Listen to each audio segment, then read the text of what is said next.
근데 국회로 가보겠습니다. 굉장히 무기력한 한 곳이 있는데 국민의힘 말이죠. 사실 이제 오늘 7월 임시회 본회의에서 처리될 것으로 예상됐던 방송 3법, 뭐 노란봉투법, 상법 요게 이제 처리를 앞두고 국민의힘이 또 딴지를 걸기 시작했어요. 필리버스터 아무 의미 없는 필리버스터로 시간 끌게 하고 있습니다. 어떻게 보세요? 아니 뭐 본인들 한번 우원식 의장님의 일가리 화제가 됐는데요. 국민의힘 의원 여러분 다 어디 가셨어요?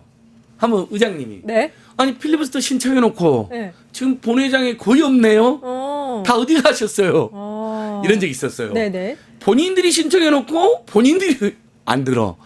이게 뭐 정말 말도 안 되는 필리버스터 신청이죠. 특히 노란봉투법이나 상법이나 특히 노란봉투법이 시비를 거는데 이게 산재도 막을 수 있는 법이거든요. 온청의 책임을 강화하는 거잖아요. 하청, 지하청 했다고 나몰라라에서 산재가 많이 발생하는데 그 다음에 모든 파업을 면제해 주는 게 아닙니다. 막 파괴하고 너무 그 손괴를 가고 이런 것은 면제부를 주는 게 아니고 합법 파업이거나 평화적인 파업일 때 아예 어마어마한 막 몇백억씩 손해배상 청구해갖고 노조 활동 아예 못하게 하고 노조원들 막 자살하면 이런 것만 제한적으로 제한을 좀 두자는 거니까 이게 뭐가 문제입니까? 근데 아마 다 국민의힘 내부적으로도 그냥 필리버스터 지금 어쩔 수 없이 할 거예요. 예, 좀 있으면 끝납니다.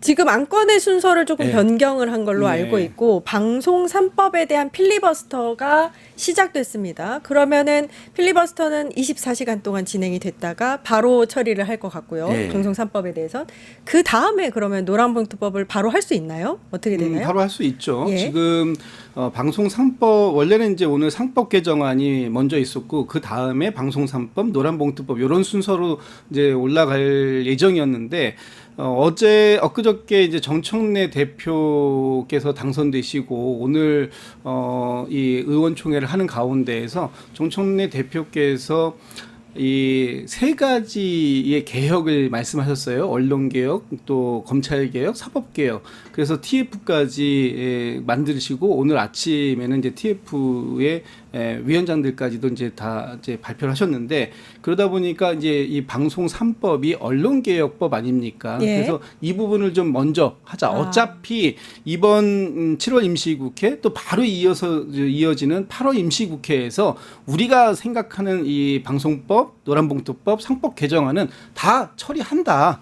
그러니까 그 중에서 순서를 조금만 바꾸자라고 해서 이제 오늘 방송 3법이 이제 올라갔고요. 이 부분에 대해서 필버가 시작이 됐는데 필버를 해도 의미가 없다라고 하는 게 이제 무제한 토론인데 이게 24시간이 지나면 국회법상 5분의 3 이상 제적의원의 5분의 3 그러니까 180석이에요. 180석만 동의를 하면 강제 종료시키고요. 강제 종료가 됨과 동시에 바로 투표 들어갑니다. 그렇게 되면 뭐 당연히 통과되는 거 아니겠어요? 그래서 이 부분은 시간이 하루 이틀 더 걸리느냐 더 적게 걸리냐의 문제일 뿐이지 무조건 통과된다. 그리고 우리 민주당이 그동안 국민들께 약속해왔고 또 윤석열 정권에서 이 부분 특히 노란봉투법이나 방송 3법에 대해서 거부권 행사하지 않았습니까? 진작에 통과됐을 법들이에요. 그런데 어쨌든 이제 정권 교체됐고 이번에 우리 민주당이 7월 8월 임시국회에서 반드시 통과시키겠다라는 강력한 의지를 가지고 추진 중에 있으니까 며칠만 기다리시면 될 것 같습니다. 예. 맞습니다. 만약에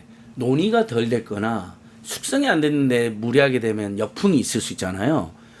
중도층 같은 경우는. 근데 이 법들은 이미 제가 참여했을 때 한 10년 전, 20년 그때부터 계속 추진하던 법들이고요. 맞아요. 시민사회단체들. 예. 국회에서도 문재인 정부 때도 추진이 됐었고 그때는 좀 토론이 좀 더 필요해가지고 안타깝게 넘어오고 윤석열 정권에서도 계속 추진돼서 정말 왈가왈부 뭐 방송 토론 뭐 언론 토론 다 이루어지고 국민들도 지겹게 들으셨고 예. 그 다음에 실제 통과를 시켰는데 윤석열이 여러 번 거부권을 남용하면서 다시 끝까지 온 거거든요.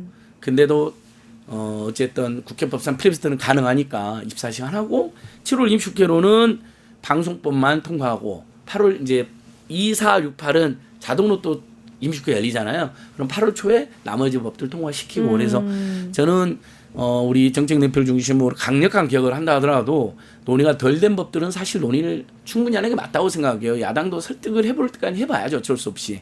근데 방금 지금 이야기되는 법들은 이미 너무 많이 논의가 됐어요. 그냥 국민은 그냥 싫은 거예요. 이재명이 잘 되는 것도 싫고 노동자들에 대한 가혹한 조치를 개선하는 것도 싫은 거예요. 그냥 깽판 부리는 거라 봐야 돼요. 깽판 부리는 거. 예. 망해라 망해라 이재명 망해라 민당 망해라. 근데 우리 국민들이 워낙 성숙하셔서 오히려 국민의힘당 지지율이 떨어지는 걸 응수를 해주시고 계시죠. 필리버스터가 사실 여론전이나 다름없는데 지금 상황에서는 국힘이 이렇게 한다고 하더라도 아무런 영향이 없을 것 같거든요. 그래도 필리버스터를 선택할 수밖에 없는 뭐 이제 이유가 있겠죠. 저는 이유는 딱 하나라고 봅니다. 야당으로서 역할을 다했다라는 면피용, 명분 쌓기용이다. 이거 외에는 다른 게 없다라고 봅니다. 아까 안 소장님께서 말씀 주셨듯이 오히려 국민의힘에서 여론을 만들어가기 위해서 국민의힘의 의원들이 저 본회의장에 전원이 참석해 있고 그 가운데에서 왜 이 법이 불필요한 법인지를 갖다가 설명해낸다면 아마도 많은 국민들이 관심 갖고 또 언론들도 그에 맞게 또 기사도 많이 써줄 텐데 전혀 그렇지 않아요. 본인들도 이 법이 통과될 수밖에 없는 법이라는 거 알고 있는데 다만 야당은 뭐 했냐? 아무것도 안 하고 있는 거냐? 이런 비판을 듣기 싫으니까 그냥 명분 쌓기용으로 하는 것이다. 이렇게 보고 있습니다. 그리고 더더욱이나 방송법은 권력이 그동안 장악하고 윤석열은 징하게 장악했잖아요. 근데 오히려 이재명 정부는 지금 방송을 독립시키겠다는 거거든요. 정부가 장악하는 게 아니라. 그러면 야당이 그래 방송법은 앞으로 이렇게 합시다 해주면 돼요. 모르 노란봉투법은 워낙 옛날 말로 하면 대자본가의 앞잡이 재벌의 앞잡이니까 국민의당이 시비를 거는 걸 제가 100번 양보해서 이해를 하겠어요. 근데 방송법은 언론 종사자나 언론 노동자들 방송인들이 대부분 필요하다고 수십 년 외쳤고 특히 집권 세력이 대부분 어떻게든 장악을 하는데 장악을 안 하겠다고 선언하는 법인데 오히려 쌍수를 더 환영해 줘야죠. 네. 근데 그냥 이재명 하는 건 다 싫고 그다음에 민주당이 하는 건 협조 안 해준다. 그렇게 해서 10에서 20% 정도는 극우 극단주의적 성향의 어떤 당원이나 지지자들 눈에 드는 그런 짓만 골라서 하는 거죠. 본인 지지자들에게 맞습니다. 한 위한. 10에서 20% 네. 극단적인 성향의 그래서는 안 돼. 그분들도 그래서는 안 되는데 어쨌든 지금 이런 지형상 계엄도 찬성하고 윤석열 탄핵 잘못된 분들이 한 10에서 20% 정도 잡히잖아요. 그분들만 보고 악수를 계속 드는 거죠. 근데 정치가 이래서는 안 되지 않겠습니까? 알겠습니다. 껍데기는 가라. 여기까지 하겠습니다. 김진욱 전 더불어민주당 대변인님, 안진걸 민생경제연구소장님과 이야기 나눠봤습니다. 감사합니다. 네, 감사합니다. 유튜브 구독하고 실시간 채팅과 댓글을 남기시면 매일매일 7천 TTCO를 드립니다. 참여 방법은 통통물 어플을 다운로드하고 회원가입과 로그인을 해주세요. 마이페이지에서 나의 회원 고유 번호를 복사해주세요. 유튜브 구독 후 실시간 채팅이나 댓글창에 고유 번호를 한 번만 입력하면 준비 끝! 지금 유튜브 채팅과 댓글 쓰기 참여하고 실천 TTCO 받아가세요.